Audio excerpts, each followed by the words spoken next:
Philippe Garric. Dans cette vidéo, nous allons aborder le lien entre chamanisme et thérapie. Et pour cette interview, j'ai décidé de rencontrer Éric Marchal. Éric, bonjour. Bonjour Philippe. Alors, est-ce que tu es d'accord dans un premier temps de peut-être nous définir ce que ça peut signifier chamanisme et peut-être les différentes facettes qu'on peut rencontrer là-dedans, et dans un deuxième temps, ce qu'on peut appeler thérapie, avant de parler du lien qu'il pourrait y avoir entre les deux.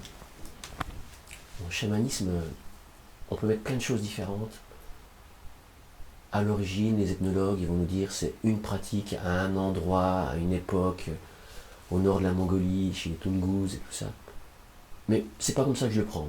Moi, je le prends à un sens un peu plus général, parce qu'on a aussi remarqué que dans beaucoup de sociétés, pour pas dire dans toutes, dans beaucoup de sociétés, il y avait des gens qui faisaient des choses un peu qui étaient différentes sur la forme, et qui pourtant avaient des points communs sur le fond, qui avaient une reliance avec des choses au-delà de l'être humain, on va dire de la nature au sens large, on va dire en rapport avec des questions existentielles, en rapport avec du soin, en rapport avec des rites de passage, avec des rituels, avec du sacré, avec la santé, avec la nature, de façon holistique.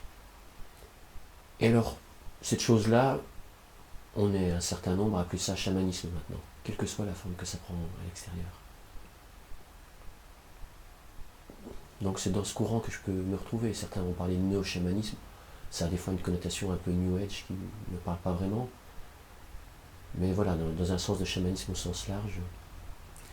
Est-ce que ça veut dire par exemple que chamanisme, que j'associerais plutôt dans mon esprit à l'Amérique du Sud, peut s'être appelé à une époque druide ou dans la culture celte et prendre d'autres noms ailleurs? Est-ce que c'est la même chose ou c'est différent? Alors c'est à chaque endroit différent. Ça existe partout. Tu as évoqué l'Amérique du Sud où il y a... Ce qui est connu en Amérique du Sud, c'est que il n'y a pas eu d'interruption. Il y a des gens qui s'appellent d'ailleurs pas chaman, qui s'appellent curanderos, ayahuasqueros, qui s'appellent de plein de façons différentes. Ça devrait comment ça? Pardon? Les deux mots. Curanderos, moi je ne parle pas espagnol, hein, ça doit être celui qui donne les cures, donc l'autre qui travaille avec des plantes. C'est vraiment celui qui accompagne, qui guide. Oui, donc avec une vision là qui serait très proche de tradipraticien. Il y a un mot qui revient aussi, tradipraticien, celui qui a des pratiques traditionnelles de soins. C'est un mot qui revient souvent, mais c'est aussi qu'une petite partie du chamanisme. La différence avec des lieux comme l'Amérique du Sud, c'est que c'est un chamanisme qui ne s'est pas arrêté, qui existe jusqu'à aujourd'hui.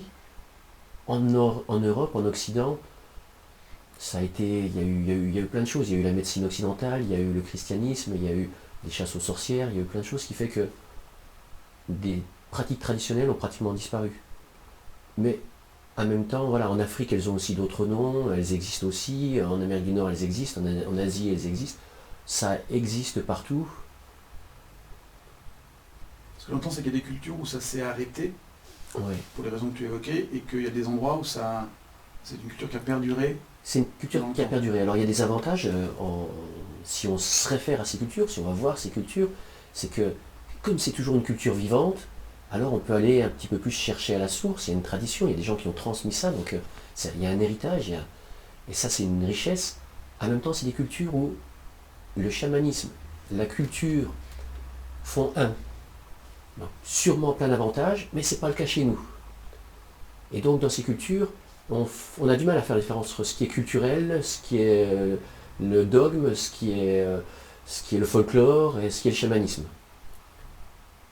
Moi, c'est pas mes pratiques, je suis vraiment pas issu d'une culture comme ça, donc je peux pas aller vers là. Ça serait me déguiser, ça serait imiter, ça serait... Par contre, où ça commence à m'intéresser, c'est que quelle que soit la culture que ça a pris, quel que soit le vernis, quelle que soit la forme que ça a pris, est très différent dans les différents pays du monde, il y a un moment, on va toucher à quelque chose d'essentiel qui sera la relation entre l'homme et l'environnement, et le monde, et la vie. Et là, c'est plus très important. Moi, quand je rencontre d'autres chamans, je pense à un jour dans un salon comme ça, quand j'arrive, on me dit, il y a un chaman là-bas, tu le connais? Non, je ne le connais pas. Et je vais me présenter à lui, je vais discuter avec lui. Et en 2 secondes, on se regarde, puis on tombe dans les bras l'un de l'autre. On n'a pas les mêmes pratiques, on n'est pas du même endroit. Pas important. Pas important. Dans le regard, j'ai vu un frère, j'ai vu quelqu'un qui a cherché, voilà, quelque chose qui se reconnaît, quelque chose de la même famille, quelqu'un qui a cherché, qui a traversé des choses, qui a... Après, qu'on n'ait pas les mêmes symboles de couleur, qui tournent à droite comme moi je tourne à gauche, et que aucune La importance. pratique peut être différente, mais l'essence reste la même. L'essence est la même parce que l'essence, elle s'adresse à l'humain et elle s'adresse aux formes de vie, elle s'adresse à des terriens pour l'instant, on va dire. Elle s'adresse Quand tu dis humain ou monde ou forme de vie, est-ce que ça veut dire qu'il y a une part de la pratique qui s'adresse à la partie, je dirais, humaine manifestée, voilà, que je peux toucher, voir, entendre, et qu'il y a aussi une pratique qui met en lien avec une part non manifestée, en tout cas non visible? Alors, chamanisme, on va utiliser deux mots on va utiliser le mot invisible et on va utiliser le mot esprit. Dans les deux cas, je fais attention parce que c'est source de fantasmes et de Oui. projections en Occident, dans les deux sens, épidermiques. Il y en a qui vont détester, il y en a qui vont être en admiration. Dans les deux cas, ça parle que de la personne, ça parle que de ses peurs ou de sa fascination. C'est pas de ça c'est pas avec ça que je travaille. Moi, il y a un mot que j'utilise plus le mot invisible, j'utilise le mot sensible. Dans le sens où, si je rencontre quelqu'un qui est, comment ça s'appelle, qui travaille avec les vins, qui est un œnologue, voilà. Et ben pour moi, un œnologue, il a un rapport à l'invisible, au sensible.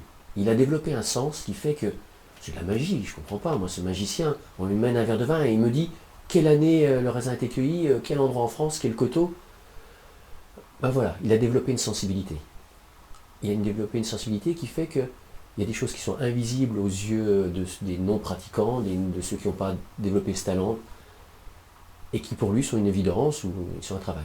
En ce sens, voilà, le chamanisme va travailler avec des choses qui ne sont pas visibles. Mais en Occident, on peut être habitué à ça. C'est pas parce qu'on ne voit pas les ondes hertziennes qu'elles n'existent pas, et on peut être tranquille sur des choses qui ne se voient pas. Donc voilà, la notion d'invisible. Et puis la notion d'esprit. J'ai une amie, moi je la cite, Liliane Randerveld, et j'aime beaucoup, elle travaille notamment avec les entreprises, avec l'esprit d'entreprise. C'est quelque chose qu'on entend un peu partout, ça, l'esprit d'entreprise, l'esprit... Et là, on peut commencer à mieux comprendre ce que veut dire un esprit. Si on sort de la vision, je dis des fois, de Casper, le gentil fantôme, cette vision des esprits ne m'intéresse pas, mais pourtant, si je parle avec le monde animal, il y a une biologie, il y a le réflexe de Pavlov, il y a tout ça, mais quelqu'un qui a vécu pendant des années avec un chien peut savoir qu'il y a peut-être autre chose. Ils ont gardé quelque chose, un lien, alors peut-être avec l'esprit de ce chien, mais dans ce cas-là, on peut élargir avec beaucoup de choses autour de nous. Beaucoup d'autres formes d'esprit. Beaucoup d'autres formes d'esprit, en ce sens, sans que ça devienne une caricature d'animisme ou de totémisme ou je ne sais quoi. Alors du coup, comment tu définirais thérapie, qui est du coup un terme plus local? Ça, c'est toi qui sais beaucoup mieux que moi, ça, comment on définit thérapie. Moi, ce que j'en vois, c'est un accompagnement pour résoudre, rafistoler, soigner, aider une personne pour l'aider à revenir à la normale. S'il y a un dysfonctionnement, j'amène une thérapie et je reviens à la normale. Et moi, je ne sais pas trop ce que c'est que la normale. J'ai été un peu éducateur. Et quand j'étais éducateur, on me demandait d'aider les jeunes à se réinsérer dans la société. C'était très difficile quand j'avais un jeune de 17 ans qui était plein de fougue, qui avait abandonné l'école parce que c'était pas son truc, et puis qui s'était un peu perdu et qui trafiquait à sa façon, qui roulait avec une grosse voiture, 10 fois plus grosse que la mienne, et puis que mon boulot c'était lui dire allez, reprends ton CAP, comme ça tu vas pouvoir t'insérer dans la société, tu feras des stages, et après, toute ta vie, tu vas pouvoir bosser au SMIC avec ton CAP. Donc là, c'était une réinsertion professionnelle, et c'est pas de ça qu'il avait envie. Et comme ça ne pouvait pas marcher. Donc la thérapie, pour moi, ça va être un moment, deux choses, ça va être souvent, ce que je crois extérieurement, ça va être aider la personne à revenir à une normale, je ne sais pas trop, et puis une normale qui est très en lien avec la société, dès qu'on va parler de psychothérapie, de rentrer dans un cadre qui me permet de vivre dans cette société. Quelqu'un comme Krishnamurti, je crois, disait, être adapté à une société malade n'est pas forcément un signe de santé. Donc, voilà en quoi je mets mes thérapies, mais c'est peut-être un petit peu mieux que moi, ce que ça veut dire thérapie. Il y a un autre mot peut-être, alors je rebondis sur thérapie encore. Je ne connais pas l'étymologie. Un jour on m'a dit que thérapie, à l'origine en grec, ça pouvait vouloir dire quelque chose comme le thérapeute peut être celui qui permet à l'être d'advenir. Alors en ce sens, ça m'intéresse. Pas seulement rafistoler, soigner, c'est déjà bien, heureusement qu'il y en a qui font ça, c'est super, mais Moi, c'est pas ce que je fais, c'est pas ce que je sais faire, c'est pas ce qui m'intéresse. Et pas seulement aider juste à réinsérer dans une société. On va permettre à l'être d'advenir. Alors là, on arrive sur des thérapies un petit peu plus larges, holistiques, parce qu'il commence à avoir des liens avec du chamanisme peut-être. Alors, quand je t'ai rencontré pour te demander de faire cette vidéo, cette interview, je t'ai présenté ça sous le titre « Le lien entre chamanisme et thérapie ». Et déjà, tu as réagi dans l'ordre des mots. Donc, est-ce que tu es d'accord de nous dire là, qu'est-ce qui t'a fait réagir dans la manière dont je t'ai proposé ça? Je ne sais plus exactement les termes que tu avais utilisés, mais tu m'avais dit, tiens, on pourrait parler de comment le chamanisme peut être un outil pour la thérapie. C'est pas si direct, hein, mais moi j'avais un peu réagi à cette image-là.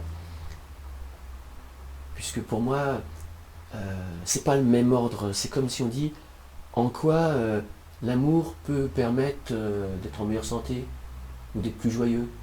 Oui, on peut, mais réduire l'amour à une occasion d'être en meilleure santé, c'est un peu limitant. C'est un peu limitant. J'avais un peu l'impression aussi d'être serré dans cette vision que... Alors, il y a des thérapeutes qui utilisent des outils chamaniques. Pourquoi pas? On peut sortir certaines pratiques de leur contexte et les utiliser. Mais elles vont perdre une dimension. Je pense par exemple à la hutte de sudation, un rituel donc de purification dans une loge à sudation où il fait très chaud, où il se passe plein de choses. On peut dire, le premier niveau, est-ce que la hutte de sudation permet d'éliminer des toxines? Ben oui, forcément, c'est une sorte de sauna dans la nature, donc oui. Mais la limiter à ça, c'est une première étape. Mais là, on oublie aussi tout ce qu'elle va avoir d'important en dehors du corporel. Elle va avoir des choses émotionnelles, catharsiques. On va commencer aussi à nettoyer des croyances, on va commencer à acquérir, à éloigner des peurs, on va travailler sur plein d'autres choses. Puis après, on va commencer à toucher un peu l'être existentiel, à voir ce qui nous dépasse, à nous relier à quelque chose d'un petit peu plus large que notre petite place d'humain, juste.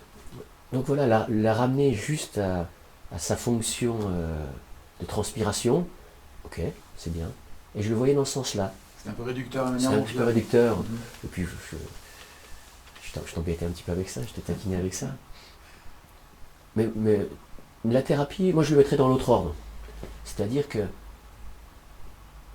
quelqu'un qui veut faire son chemin de thérapie, voilà, de chamanisme, moi le chamanisme, je vais en parler comme une voie. Et à un moment, peut-être qu'il va être nécessaire de nettoyer des choses, donc de passer par une thérapie pour pouvoir aller plus loin dans cette voie-là. Et dans le chamanisme, il y a des outils qui vont aider à ça. Mais c'est la porte d'entrée pour moi. Et si ces outils servent à ça, et si quelqu'un d'autre, un thérapeute, les prend, ces outils, tant mieux. Mais voilà, ne pas confondre une étape ou quelques outils avec l'essence de cette voie et de ce chemin. Donc, je veux être sûr que je comprends bien dans ta vision. Ce que j'entends, c'est que tu es plus dans une démarche chamanique dans laquelle les pratiques thérapeutiques sont un des outils possibles, une des pratiques possibles, c'est plus dans cette... Dans la voie chamanique, on va avoir, si je prends quelqu'un comme Castaneda, il va nous dire, premier travail, nettoyer l'île du tonal. Ce qu'il appelle le tonal, c'est le connu, le connaissable. Et il y a des techniques de récapitulation et des tas de techniques de récapitulation qui peuvent être proches d'une psychothérapie ou d'une psychanalyse. Il y a plein de techniques comme ça qui vont être psychiques, mais qui vont aussi être énergétiques, mais qui vont utiliser de plein de façons. Et c'est la première étape. C'est la première étape, nettoyer cette île du tonal. Une fois que l'île du tonal est nettoyée, il nous dit, alors on peut commencer à aborder l'océan du Nagual. Et j'aime bien qu'il y ait cette différence entre une petite île à nettoyer, c'est mon boulot de me nettoyer, et une fois que je suis à peu près, que je tiens à peu près debout, alors je peux commencer à aller dans l'océan du Nagual, me perdre dans cet océan beaucoup plus grand, où l'objectif n'est plus le même. Alors c'est quoi l'océan du Nagual? Pardon. L'océan du Nagual, c'est juste déjà une différence d'image entre une île, une petite île, et un océan, c'est pas la même échelle. Entre soi et le tout, ou soi et les autres? On peut peut-être le commencer comme ça, entre le connu et l'inconnaissable. Voilà. Et le connu, c'est aussi ce qui est connaissable, même si je ne le connais pas pour l'instant. Ce qui est rationnel ou rationalisable. Et après, c'est le grand mystère. Le grand mystère qui me dépasse. Ouais, je ne sais plus quelle était la question. Du coup, il y a moi une autre question qui me vient, c'est en quoi les pratiques chamaniques, du coup, je vais changer un peu l'axe de mon interview, en quoi ces pratiques chamaniques peuvent aider tout à chacun dans les difficultés personnelles qu'il peut traverser, dans, j'emploie le mot névrose, mais j'aime pas bien ce mot-là, mais voilà, dans les névroses que nous pouvons avoir, dans la manière de vivre dans le monde tel qu'il est, qui, comme tu le disais, est très éloigné de l'idée que je me fais de la forêt amazonienne. Comment est-ce que le chamanisme peut nous aider là-dessus? De façon un petit peu provocatrice, je vais dire que je m'en moque complètement, mais comment il va nous aider là-dessus? C'est une question très égocentrée de se dire comment cette chose-là va m'aider. Comment la nature, le vent va m'aider à... Je ne sais pas s'il a à m'aider.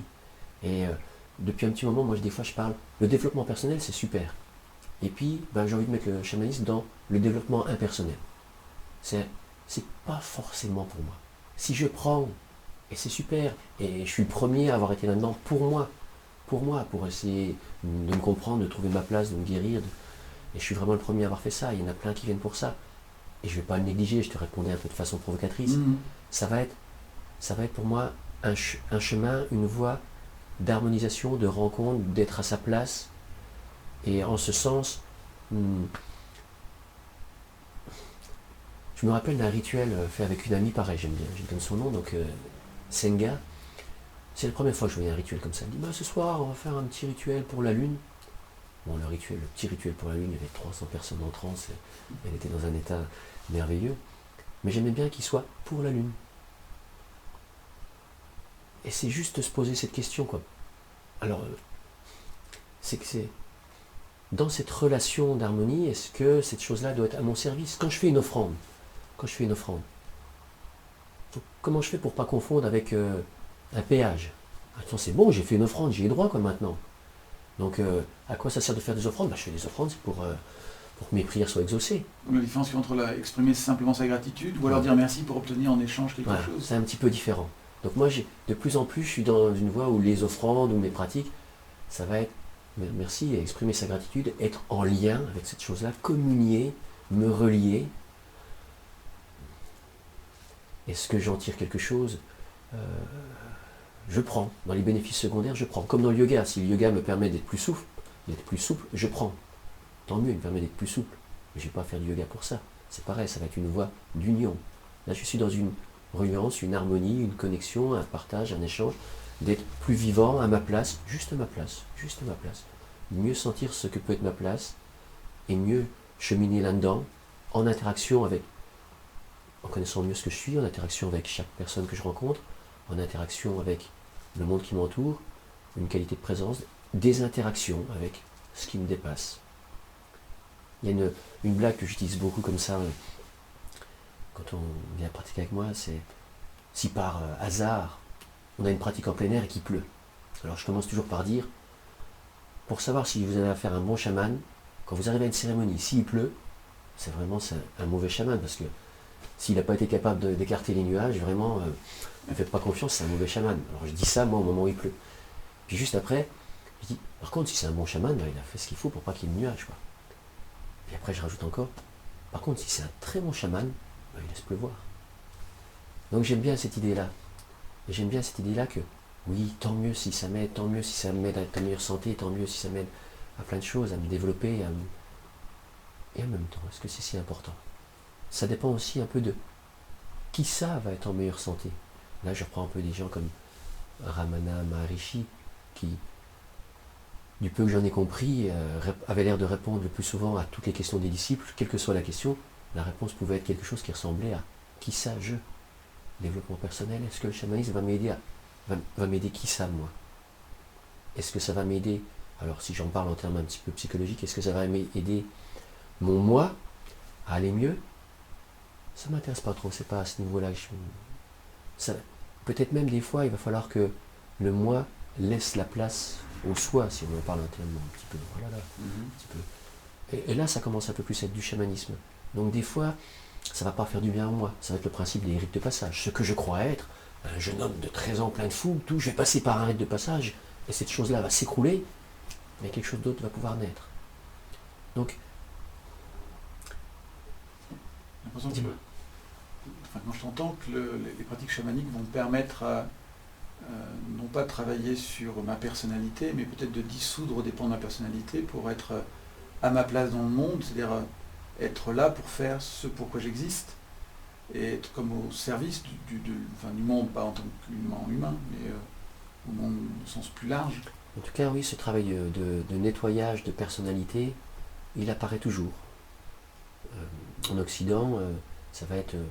on a beaucoup de fonctions entre notre métier, notre rôle de père, de compagnon, plein de choses comme ça.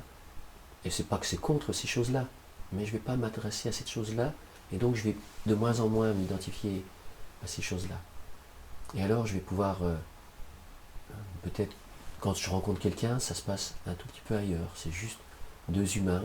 Moi j'aime bien aussi dire des fois deux êtres spirituels incarnés, au même niveau. Les deux mots, vraiment au même niveau. Spirituel, ouais, quelque chose d'autre. Bien sûr, j'ai une biologie, bien sûr, mais j'ai l'impression que je suis un petit peu autre chose et que chaque être que je rencontre est un petit peu autre chose que des réactions nerveuses et des échanges hormonaux qui sont là. Et c'est pour ça que je suis incarné, et ils sont là, et ils sont constituants. C'est peut-être sortir de cette dualité du corps et de l'esprit. Voilà, on va être dans quelque chose de très pragmatique, qui va utiliser des rituels, qui va travailler avec des plantes, qui va travailler avec des éléments, avec du feu, avec cette incarnation, avec ce que je suis vraiment, sans perdre de vue que je ne suis pas que cela. En même temps, la question moi, qui me vient, qui est aussi concrète et pragmatique, c'est quelqu'un qui se sentirait appelé à faire ce travail pour aller vers son soi, pour reprendre le terme que tu employais tout à l'heure, qu'est-ce qu'il va vraiment pouvoir constater comme changement dans sa vie d'humain? Alors déjà, j'aime bien qu'ils se sentent appelés. Moi, des fois, je parle de nécessité. Mm-hmm. Comme toutes les voies, vraiment pas plus que d'autres voies. S'il y a nécessité, alors vas-y, parce que c'est pas un chemin facile, et parce que... Mais si j'ai pas le choix, si ça m'appelle, si c'est fort, si ça me prend dans les tripes, donc j'aime bien garder le mot de nécessité dans cette notion d'appel. Et qu'est-ce que ça va changer? Il y a quelques années, il y a un journal local qui m'avait interviewé, et puis le lendemain, j'ai eu la surprise de voir le titre, c'était « Le chamanisme m'a tué ». Alors c'est une phrase que j'avais dû sûrement dire, mais qui était antique, qui était sortie de son contexte. Donc c'est en ce sens que cette personne, je ne sais pas ce qu'elle peut en attendre. Elle peut en attendre à mourir à ce qu'elle est ou à ce qu'elle croit être, au sens où la chenille, à un moment, si elle veut devenir papillon, c'est la fin de la chenille, quoi. Mais ce qu'elle sera derrière... C'est mourir à toutes les illusions qu'on peut être, tous les rôles dans lesquels on s'enferme, les masques derrière lesquels on se cache, des choses comme ça. Ces choses-là seront là, comme il y a un corps, mais je sais que c'est un rôle. Il n'y a plus d'identification. Je peut-être un peu proche aussi du processus d'individuation, si on parle peut-être de ce que dit Jung. Donc après une étape de construction et d'insertion dans la société, je vais aller sur des questions essentielles et existentielles. Mais en même temps, c'est ma vision très personnelle, parce que chez les Lakota, par exemple, il y a 7 ou 9, je ne sais plus, formes de chaman, et il y en a qui sont clairement, qui est là pour porter des soins. Et c'est super important, et c'est super suffisant. Moi, j'ai une attirance pour une vision un peu plus existentielle, spirituelle, holistique, mais voilà, dans le mot et dans les spécificités, dans les rencontres que j'ai avec d'autres chamans aussi, il y en a qui sont, on dirait, de très bons guérisseurs. Et c'est super, et ils vont s'adresser. Mais même si leur objectif, ça sera juste guérir parce qu'on leur amène un enfant malade et que c'est important qu'ils puissent pratiquer, eh ben, ils le feront dans une vision. Il y aura deux différences avec la médecine allopathique, sans qu'elle soit mieux ou moins bien. Une différence, ça sera, on ne va pas s'adresser uniquement au corps et aux réactions du corps avec des médicaments, on va s'adresser à l'être dans son entièreté, à l'enfant, à l'homme, à l'adulte, dans ce qu'il est entièrement, et dans son environnement. Et du coup, le soin sera différent aussi, et l'objectif sera différent. On plaisante des fois en disant qu'en chamanisme, on ne cherche pas forcément le même résultat, que la personne aille mieux et soit... Un autre ami que je fais exprès, je cite, puisque c'est Christian Talchaler qui raconte ça très bien, qu'on avait ramené un jour un homme à la guerre du Vietnam, je crois, je ne suis plus sûr de l'exemple, mais ça fait rien, prenons-le comme une histoire. Et puis il avait été amputé de ses deux jambes, bon, la médecine avait fait son boulot, elle avait bien fait son boulot, puisqu'il n'avait pas de gangrène, mais il déprimait, c'était de pire en pire, et vraiment il ne guérissait pas du tout, alors que physiquement ça marchait. Et puis on l'a ramené dans son village, les gens du village avaient dit laissez-nous-le juste une semaine, nous on a nos propres médecines, on va voir si nous on arrive à... Et puis dans le village, un grand conseil avec lui, puis avec le chaman, et puis il décide, on a bien vu que voilà, tu étais sportif, ou tu adorais me balader ou faire du cheval, puis tu ne pourras plus jamais en faire, donc on comprend que tu n'as plus envie de vivre, donc on est d'accord avec toi, on va t'aider à mourir, puisque c'est ton choix. Et puis le lendemain, il le mène dans une barque, il l'emmène au milieu du lac, et il le jette au lac. Et cet homme qui n'a plus de jambes, d'un seul coup, le voilà pris à se débattre comme il peut avec ses bras, et à revenir à la nage juste avec ses bras, alors qu'il y a une grande distance, alors que l'eau est froide et tout. Et là, on est dans une médecine chamanique, et dans le sens où il y avait une sorte de choix. Peut-être qu'il aurait pu se laisser mourir. Mais s'il avait envie de vivre, il a contacté quelque chose en lui qui lui a permis... Et cette chose-là, il sait qu'il a fait ce choix. Donc il est connecté à sa force de vie. Mais s'il avait décidé de se laisser mourir, peut-être que c'était aussi bien, je ne sais pas. Donc le résultat ne sera pas forcément le même, ni ce qu'en attend la personne en venant, ce qu'elle vient y chercher, et ce qu'elle trouvera, ce ne sera peut-être pas ça. Et ce que peut faire une autre médecine, on ne cherchera pas forcément les mêmes résultats. Je ne sais pas si on cherche un résultat. Ce que j'entends, c'est que ce qui pourrait être changé dans le concret, c'est pas forcément l'objectif, ça arrivera, mais c'est pas forcément l'objectif. Ce qui va être changé, c'est ce qu'on contacte à l'intérieur de soi et à partir d'où, éventuellement, je me mets en mouvement. À partir d'où je me mets en mouvement, en relation avec l'extérieur. Moi, il y a un mot que j'aime bien, je crois qu'il n'existe pas en français, c'est le mot reliance. Reliance, si ça existe aussi en français. Il y a une entreprise qui s'appelle comme ça, mais il y a des je choses comme ça. Et dans différentes pratiques, je suis attentif à ce que ça soit se relier à soi-même. Alors, qu'est-ce que ça veut dire? De plus en plus profondément, enlever des tas de couches, se relier aux autres dans cette qualité-là, et se relier au monde, à ce qui me dépasse, à la magie de la vie, si on parle d'un réenchantement du monde. Mais la magie, c'est pas Harry Potter, la magie, c'est quand tu as passé une nuit à faire des pratiques, et puis tu as eu froid, et puis que tu as perdu un peu la notion du temps, et qu'arrive ce moment où les oiseaux se mettent à chanter, le jour n'est pas encore là, mais les oiseaux se mettent à chanter, alors il y a quelque chose qui fait que je me sens vivant, je me sens faire partie de ce grand processus.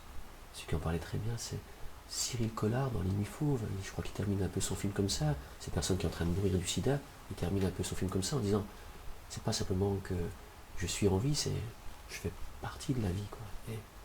Et moi je peux sentir des choses comme ça qui vont être de la magie, dans le sens ça sera de plus en plus simple. Pierre Deloche disait que plus le geste est simple, plus le mystère est grand. Voilà le sens pour moi de magie, de mystère, d'arriver à quelque chose d'essentiel, mais voilà, si on prend l'amour par exemple, quel drôle de truc. Oui, on va me dire que telle zone du cerveau est activée, telles hormones vont déclencher des choses dans mon corps, et en même temps, c'est une vérité, et puis il y a d'autres qui ont écrit des livres d'amour, qui ont de la poésie, et ils en parlent autrement, et c'est une autre vérité. Voilà, le chamanisme me permet d'appréhender chaque événement de la vie, chaque représentation, voilà, amène une représentation du monde et de moi-même un petit peu différente. Et donc je la lie, c'est important que j'en parle, à des états de conscience. Pour moi, chaque état va engendrer une relation au monde et une représentation différente du monde. Je ne sais pas s'il y en a un qui est plus vrai que les autres. Dans notre société, on va avoir tendance à dire que l'état dans lequel je suis en ce moment, pour discuter avec toi, qui est un état assez mental, assez tout ça, comme il a eu des victoires, comme il a permis beaucoup de choses avec la technologie et tout ça, il y a des prévisions de la nature, tout, il nous paraît être une sorte de vérité, sûrement une vérité, mais bizarrement, dès que j'accède à d'autres états, j'ai d'autres représentations du monde, avec des interactions avec le monde qui sont tout aussi vraies dans ces états-là. Donc j'aime bien relier aussi le chamanisme à des représentations multiples et des voyages dans des états de conscience différents, et donc dans des représentations et des connexions au monde et à des mondes différents. Ça voudrait dire que ce serait comme une forme de liberté, où je gagnerais en liberté si j'ai cette capacité à pouvoir changer de niveau de conscience et pas rester enfermé uniquement dans l'état de veille ou mental dont tu parlais tout à l'heure. Cet état de veille, je fais exprès d'utiliser, c'est pas de moi, j'ai entendu un jour quelqu'un raconter que l'état de veille où on est, tout qu'on fait, ce n'est qu'une transe, et il a appelé ça la transe consuméro-médiatique, ou médiatico-consumérique. Voilà, c'est une transe. Mais est-ce que c'est plus juste que des gens qui vivent à un autre rythme, plus calmement dans la forêt? On n'est pas dans le même, là, je parle vite, quoi, c'est dingue. Ma question c'était plus sur est-ce que moi je gagne en liberté si j'ai cette capacité à pouvoir presque voir les choses sous des angles différents. Donc ces états, pour aller vite, je les mets un peu en deux catégories, mais c'est pas si simple que ça. Il va y avoir des états de conscience altérés, qu'on connaît avec peut-être l'alcool, ou avec... bon, ils sont altérés. Et puis il y a des états de conscience élargis. Et ceux-là m'intéressent. Par exemple, si on prend le mental, moi dans certaines transes, mon mental est là. Il n'y a pas de problème, il est là. Il peut être notamment attentif à surveiller, que personne ne se fasse mal, que la bougie ne mette pas le feu, il est là. Il peut être là aussi avec toutes les autres sous-parties, avec le juge qui dit mais pourquoi tu fais ça, pourquoi tu te permets de faire ça donc il est là. Mais il y a aussi une conscience, voilà, c'est plus du mental, il y a une conscience un peu plus large. Et puis il y a des états de conscience qui peuvent être tellement grands qu'il y a une dissolution de ce que je crois être dans un grand tout, qui peut être de l'ordre peut-être d'une fuite du réel, si ça devient se perdre dans un océan comme ça. Et c'est un risque en chamanisme, et je suis le premier à avoir été attiré par des états de conscience très larges, extatiques. Et puis bizarrement, une fois que pour ma part j'en ai exploré un certain nombre, en méditation, des fois on dit cela aussi passera. Le moment où j'ai mal au dos, cela passera. Le moment où je suis dans une sorte d'extase mystique, cela aussi passera. Il y a un titre de livre que j'ai pas lu, mais j'ai encore vu quelqu'un le lire l'autre fois dans le bus, je me dis faut vraiment, qui est après l'éveil, la vaisselle, ou la lessive, je sais plus.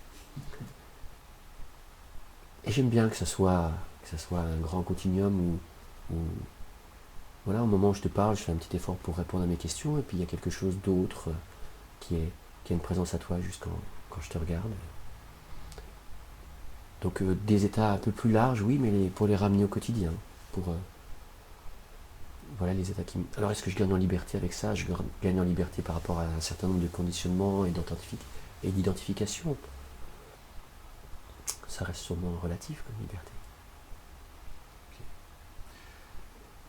Une question pour conclure, ce serait quelque chose que... Alors j'ai du mal à la formuler au regard de ce que tu as pu nous partager là depuis un moment.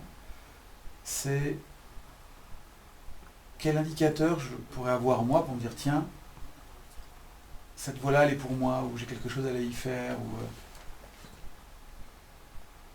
c'est quelque chose que tu peux nous dire qui nous permettrait de dire tiens, ouais effectivement. Bon, une réponse de provocation de chaman ne vient pas. Ne vient pas, c'est pas une voie pour toi. Alors dans les sociétés traditionnelles, ils avaient facile à faire des choses comme ça, parce que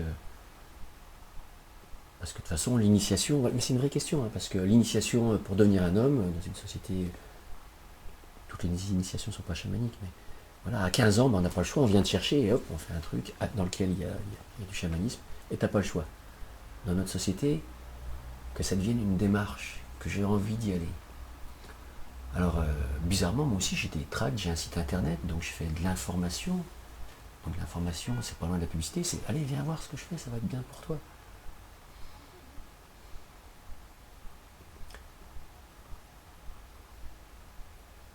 J'aime bien ton idée je crois que tu avais utilisé le mot appel, si tu sens cet appel, viens voir ce qui s'y passe.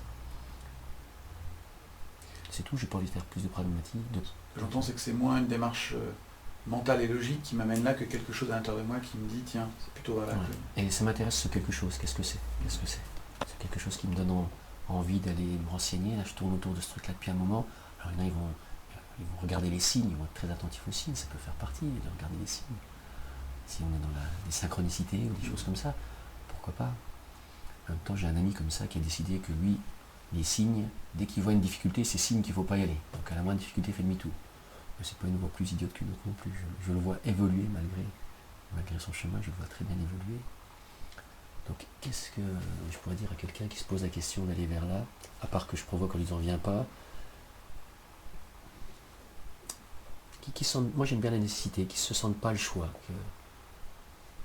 et qu'il essaye, voilà, c'est très pragmatique, voilà, j'ai envie d'en venir à quelque chose de pragmatique. Ça t'intéresse? Ben va voir. Oh, j'ai envie d'aller à la piscine, j'ai jamais été à la piscine, bon bah je vois si ça me plaît d'être dans l'eau, et là c'est pareil, ça va être un certain nombre de pratiques, ça va être un certain nombre, comment il en ressort, qu'est-ce que ça change de sa vie, ça va être juste vraiment pratique et pragmatique, et puis si ça change rien, il y a des ateliers que je faisais tous les lundis avant, donc dont un des sous-titres était si vous êtes venu 3 fois et que ça n'a rien changé dans votre vie, ne venez plus.